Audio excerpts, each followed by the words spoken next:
আজকে এই টুকরো কাপড় দিয়ে আমরা 3 বছরের বেবির জন্য প্যান্ট কাটিং করব। মাপটা আমি স্ক্রিনে দিয়ে দিয়েছি। এই প্যান্টটা আমার তৈরি করতে 1 ঘন্টা 20 মিনিট সময় লেগেছে।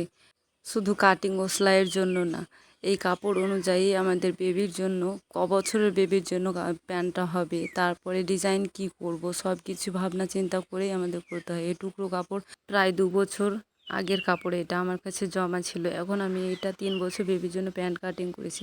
প্রথমে আমরা ভাবলাম যে এইভাবে ফোল্ড করে রেখে দেবো, কিন্তু না, এটা আরেকটু কাপড় বেঁচে গেল। তার জন্য 2 ইঞ্চি চওড়া কিছু পট্টি কেটে নেবো, যতটুকু আমাদের কাপড় আছে।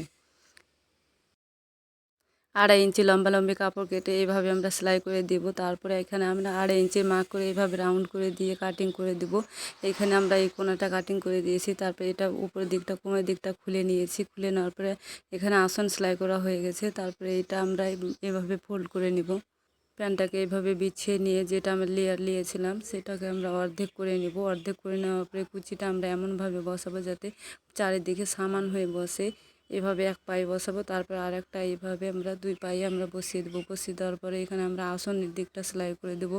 আসনের দিকটা সেলাই করা হয়ে গেছে। তারপরে এখানে আমরা একটা 16 ইঞ্চি রাবার নিয়েছি, রাবার বসিয়ে দেবো। পায়ের নিচে সাইডের দিকে এইভাবে আমরা একটা ডোরের মাধ্যমে একটা ফুল তৈরি করে দেবো। তারপরে আমরা সেলাই করে দেবো। আমাদের প্যান্টটা তো তৈরি হয়ে গেছে। আমাদের প্যান্টটা তোমাদের কেমন লেগেছে? যদি ভালো লেগে থাকে তো প্লিজ লাইক, কমেন্ট, শেয়ার।